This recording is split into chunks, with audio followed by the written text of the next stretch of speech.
$2.5 billion, vaporized, by an airline whose entire pitch to America was a $9 fare. Spirit Airlines didn't die because flying got expensive. It died because the cheapest seat in the sky still wasn't cheap enough to cover the bill. On November 18, 2024, Spirit walked into a Manhattan courthouse and filed Chapter 11. Ticker SAVE, delisted before lunch. Tens of millions of passengers a year, gone from the public markets in a single morning. But here's what nobody's saying out loud. The people running Spirit saw the cliff coming, and instead of pulling back, they floored it, betting the entire company on a merger that a federal judge was never, ever going to allow. They knew, and they jumped anyway. This is the autopsy of the airline that taught America to fly cheap, the airline that invented the carry-on fee, the airline Wall Street called a fee machine wearing an airline costume, and the $2.5 billion hole it dug trying to stay the cheapest name on the screen. To understand the collapse, you have to understand the original bet. In 2006, a private equity firm called Indigo Partners, run by a man named Bill Franke, took control of Spirit Airlines. Franke had a theory. American flyers said they wanted comfort.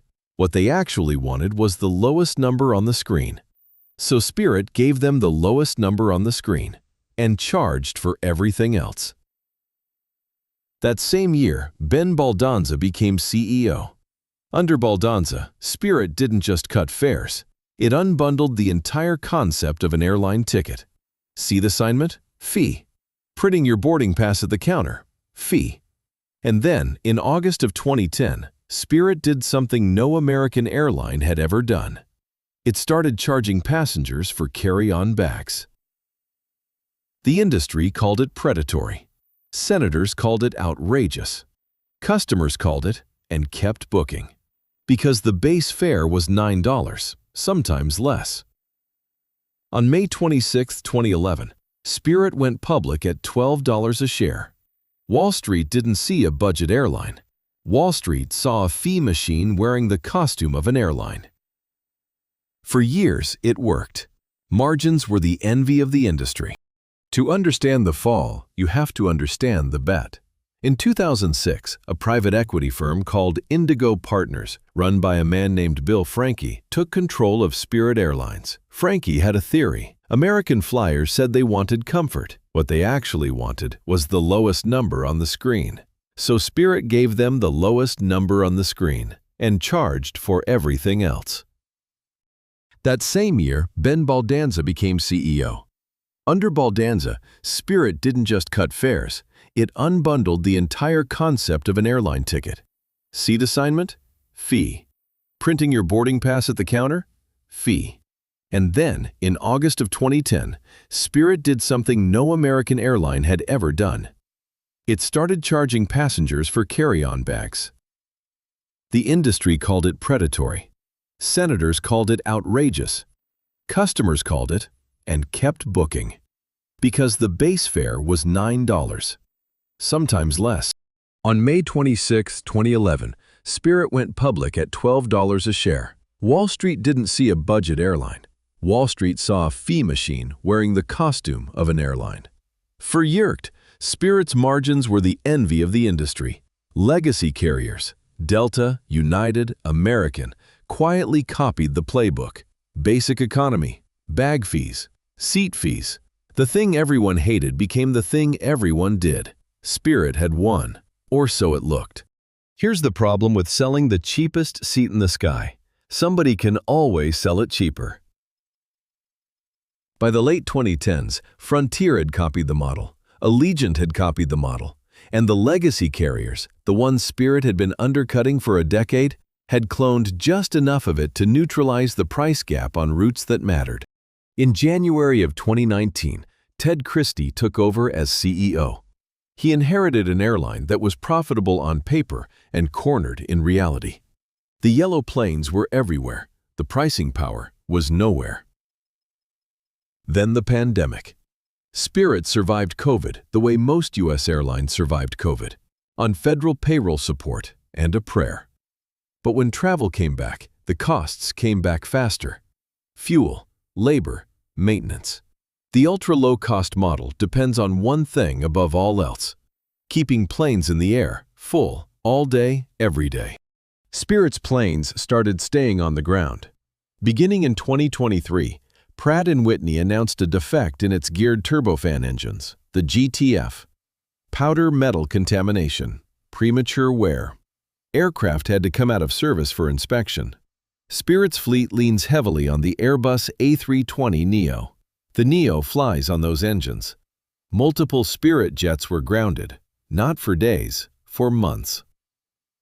For an airline whose entire business model is utilization, a grounded plane isn't an inconvenience, it's a hole in the floor. By 2022, Ted Christie needed a way out. He found two. On February 7, 2022, Spirit and Frontier announced a merger. Two ultra-low-cost carriers fusing into one. The deal made strategic sense. The deal was boring. Then JetBlue showed up with a bigger check. On July 28, 2022, JetBlue and Spirit announced their own merger, approximately $3.8 billion.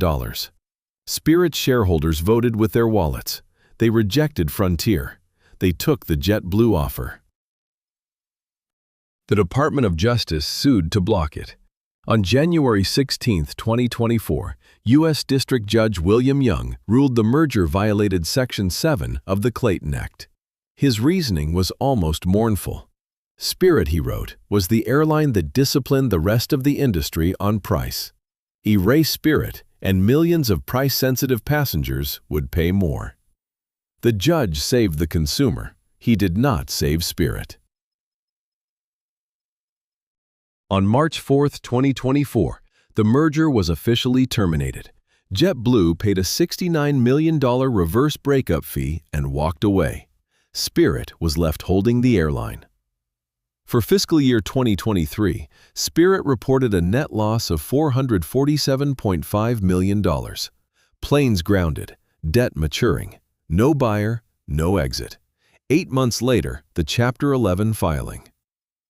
Walk back through the wreckage. The body tells you what killed it. Bill Franke and Ben Baldanza built a machine optimized for one weather condition, a world where Spirit was the only one charging for the bag. The moment Delta charged for the bag too, the moat was gone. Nobody at Spirit ever built the second moat. A strategy isn't a strategy if your competitors can copy it in a season. Then there's Ted Christie's bet. He didn't try to fix the airline, he tried to sell it. Twice. When the Frontier deal came in, he let his shareholders chase a higher number into a regulatory wall any antitrust lawyer could see from the parking lot. Hope is not a turnaround plan. And the engines? The GTF recall wasn't Spirit's fault, but a healthy airline survives a supplier failure. A fragile one is exposed by it. Spirit had no cushion because the entire model is the absence of cushion. On March 12, 2025, Spirit emerged from Chapter 11, smaller, privately held. The yellow planes still fly. The $9 fare is harder to find. The cheapest seat in the sky was never really cheap. Somebody was always going to pay for it. It just turned out to be the airline. If you want to understand how an entire industry copies the disruptor and then buries it, the WeWork and MoviePass autopsies on this channel walk the same road. Different names, same anatomy. The patterns repeat. That's why we keep cutting them open.